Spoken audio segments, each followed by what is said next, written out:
So today's lesson starts on page 507. Represent and interpret measurement data in line plots. It says to make a line plot and use a line plot to answer questions. So when we make a line plot, they're always going to give you information.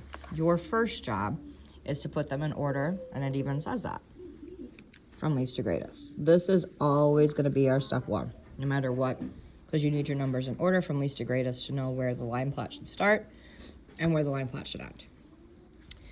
The weights of some cell phones and tablets are shown. How can you display the data using a line plot? So since these have all different denominators, we need to get them to have a common denominator. So if I'm looking at 4, 8, and 2, just like our problem of the day, Brooklyn, I said no. Just like our problem of the day, the common denominator should be 8. So that 3/4, when you turn to 8s, times the denominator and the numerator by 2. The 1 and 3/8 is already there. 1 1/2, we should know is 1 4/8. We shouldn't even need to do conversion on that one. 3/8 is already good, and then 1/4 we know is 2/8 times 2 times 2.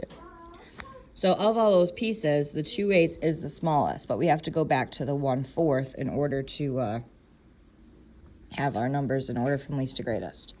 So 1/4. And I slash them in the table as I work. 1/4. And then there was a 3/8, because that was 2/8, right? 3/8. Mommy, what? Mommy, And then Mommy, what's a cookie? no cookie. And then 3/4 we would change to that's the 6/8, because that's next. So 3/4. And if it's hard for you to keep track, just write the 2/8 and the 2/8 underneath. You just don't want it to be part of your line. And then after that would have been your 1 and 3/8, because 1 4/8 is bigger.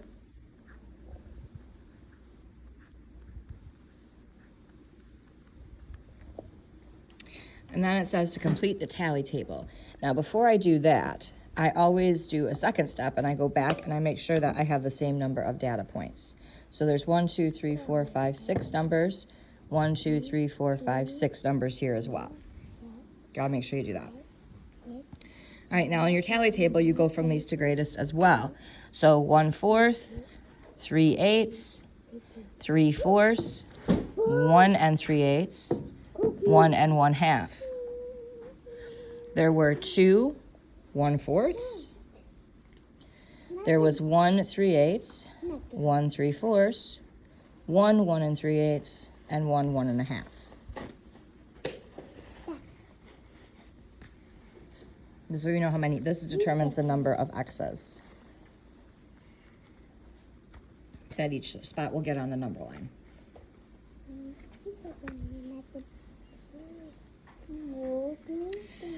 To determine the intervals, look at the fractions and determine which common denominator.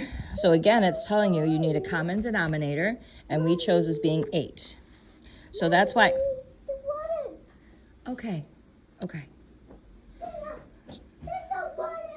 So since it was 8s, you have 1/8, 2/8, which we need to write as 1/4, 3/8, 4/8, which is 1/2, 5/8, 6/8, which is 3/4, 7/8.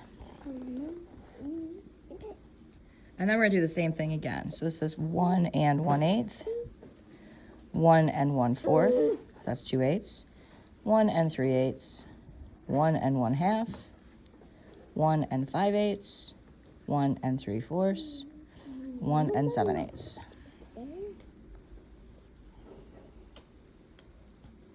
Okay, then the next thing you're going to do is put an X for every spot that's used. So that comes from this table. So 1/4 has 2 marks. It was mentioned 2 times.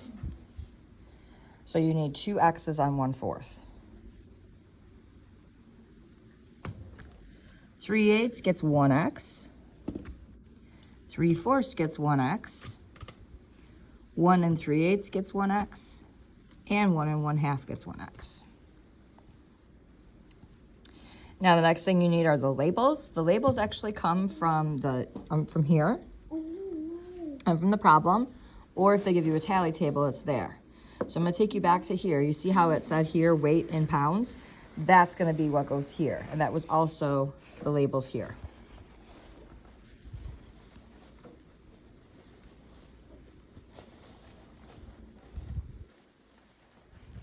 And then this was all about what cell phone and tablet weight.